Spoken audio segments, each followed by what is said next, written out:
Scott McGregor here with Paddling Magazine, and I'm at the Toronto Outdoor Adventure Show once again with Guy Lamarche down from the city of Timmins. Guy, you've got the Great Canadian, I always get the name mixed up here, it's the Great Canadian Kayak Challenge. Did I do it? And Festival. And Festival. Correct.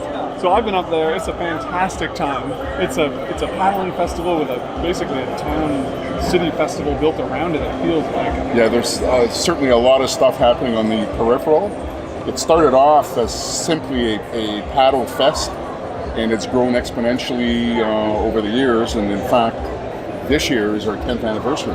Right. So what a milestone to celebrate, and really, who would have thought that 10 years later we'd still be... I would have thought that.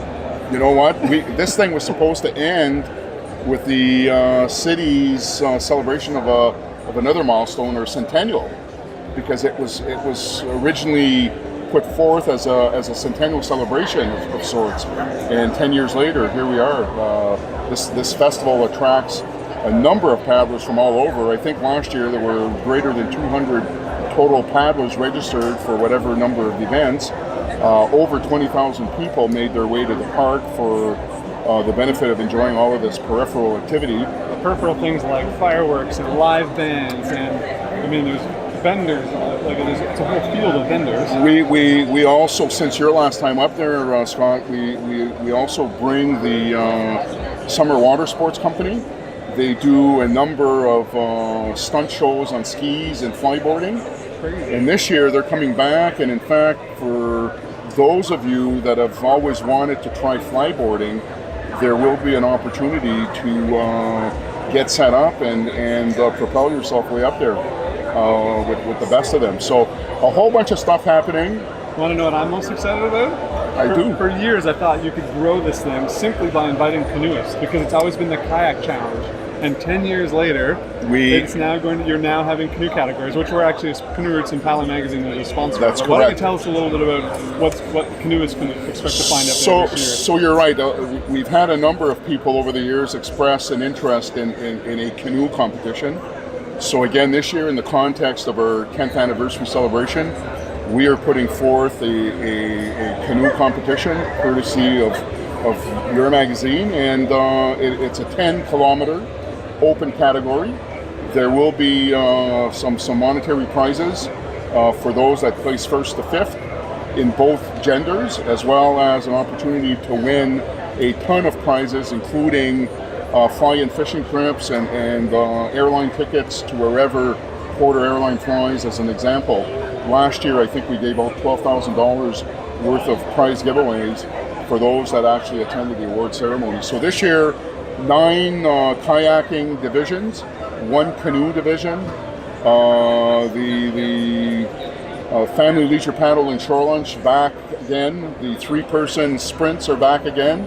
So a whole lot of things for a whole lot of different individuals looking for something to do during that long weekend in August. I'm convinced this canoe category thing will grow. I think people will come up there, and I think you'll end up, I'm not telling you what to do, but I think there'll be a recreational element at some point. And if that's the case, we will consider other potential growth options going forward in years to follow. But I'm confident that this year, the first time that we're offering a canoe competition, I'm going to feel good if I can register 30 paddlers. And I think at 30, I'm being very conservative. It could be closer to 50 or 80. Yep. What are the dates? August 24th to the 26th. Some really good music performances. I've actually, Friday night, I booked a Black Sabbath, Ozzy Osbourne tribute band from Winnipeg. They are certainly going to rock. Nothing says Canoe and Kayak Festival like an Ozzy Osbourne Black Sabbath. They're going to rock. They're going to rock the park. This guy, Anthony Ducharme, the lead for that band, is working hard to create a show that people will remember. The other big thing to take account of this year is we're bringing on 3 new partners. The Ontario Fur Managers Federation, celebrating 25 years, will be bringing their rendezvous conference to the Great Canadian Kayak Challenge and Festival. The Timmins Fur Council will be on hand. They are also going to stage a number of fun competitions, frying pan toss and wood piling competitions and the likes. There are a number of well-known speakers coming in to do seminars on harvesting mushrooms in chaga, for example. The True North Canoe Brigade will be making an appearance on Saturday. I'm expecting 150 paddlers to make their way to the park. They're also planning an LED parade of sorts immediately following the fireworks on Saturday. So there will be a number of voyageur canoes making an appearance there as well this year. So the festival has grown once again.